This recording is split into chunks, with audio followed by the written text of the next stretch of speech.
If silence feels better than people, this video is about you. You've noticed it. When everyone moves toward noise, you drift toward quiet, group chats buzzing, phones lighting up, invites stacking, and instead of excitement, you feel relief when plans cancel. Not because you hate people, not because you're antisocial, not because something is wrong, but because silence feels like oxygen. And if you're honest, you've probably wondered something you never say out loud. Why does being by myself feel more natural than being with everyone else? Here's what most people get wrong. They confuse being alone with being lonely. But psychology draws a sharp line between the two. Loneliness hurts, solitude heals. And when those two get mixed up, people like you get mislabeled. For decades, anyone who enjoyed being alone was pushed into the same box: shy, withdrawn, antisocial, as if enjoying your own company meant you were secretly broken. But newer research shows something very different.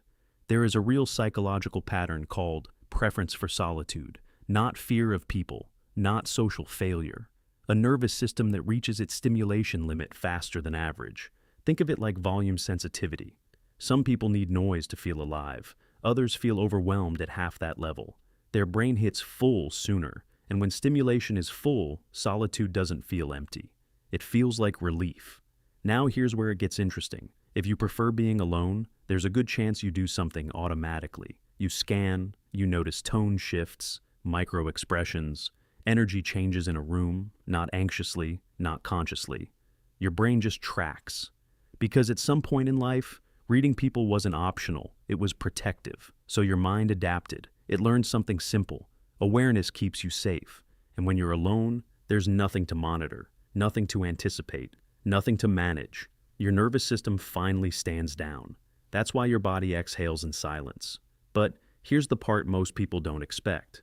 Many people who love being alone are actually good socially. They can talk, lead, perform, charm. They just don't want to do it constantly, because social interaction costs them energy, and their brain calculates that cost automatically, before plans, before conversations, before events.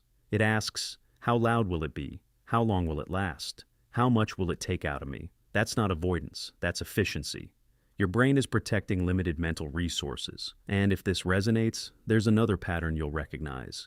You don't dislike conversation. You dislike shallow conversation. Small talk drains you faster than work. You crave depth, meaning, realness. Your inner world is stimulating enough that silence doesn't feel boring. It feels full, which explains something research keeps finding again and again. Breakthrough ideas rarely happen in crowds. They happen alone, in quiet, in reflection, in stillness. Because when external noise drops, internal clarity rises, which means preferring solitude isn't social weakness. Often it's cognitive strength. But now we need to ask the honest question. Do you choose solitude or do you hide in it? From the outside, they look identical. Inside, they're very different.